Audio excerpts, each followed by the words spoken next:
एक बार की बात है, एक बहुत आलसी आदमी था जो हमेशा अपना पेट भरने के लिए कोई आसान तरीका ढूंढता रहता था। एक दिन जब वो खाने के लिए कुछ खोज रहा था तो उसकी नज़र फलों के खेत पर पड़ी। उसने चारों ओर देखा और किसी को भी पेड़ पर फलों की रखवाली करते हुए नहीं देखा, इसलिए उसने तुरंत कुछ फल चुराने का फैसला किया।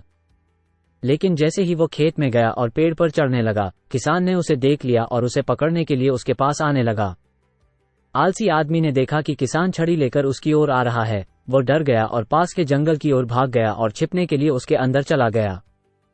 कुछ देर बाद जब उसे लगा तो वो जंगल से आगे बढ़ने लगा और वहां से गुजरते समय उसने अद्भुत दृश्य देखा। वहां एक लोमड़ी थी। उसके केवल 2 पैर थे और फिर भी वो उन पर मजे से रेंग रहा था। आलसी आदमी ने सोचा, ऐसी हालत में ये लोमड़ी कैसे जीवित रह सकती है? लोमड़ी भाग नहीं सकती, वह अपना पेट कैसे भर पाएगी या दूसरे जानवरों के खतरे से कैसे बच पाएगी?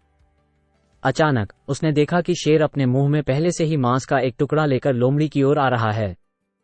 सभी जानवर भाग गए और आलसी आदमी खुद को बचाने के लिए पेड़ पर चढ़ गया, लेकिन लोमड़ी वहीं रुक गई। उसमें 2 पैरों पर दौड़ने की क्षमता नहीं थी।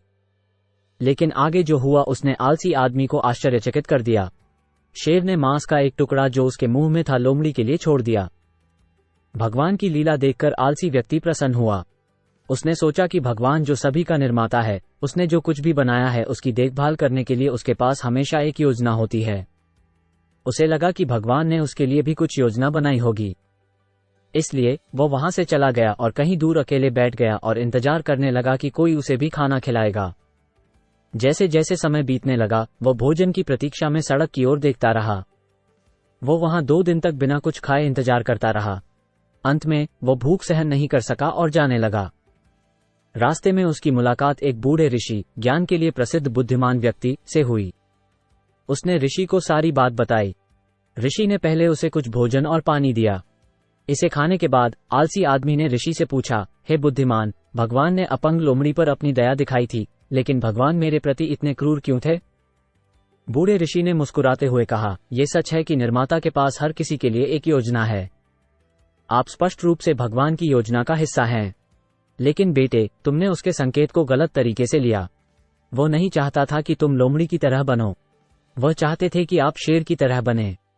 सीख, अक्सर हम संकेतों को गलत समझ लेते हैं। भगवान ने हर किसी को अपना काम करने की शक्ति और क्षमता दी है। चीजों को हमेशा सकारात्मक तरीके से देखना सीखें और जरूरतमंद लोगों की मदद करने के लिए खुद को मजबूत स्थिति में देखें। आसान विकल्प के लिए मत जाओ।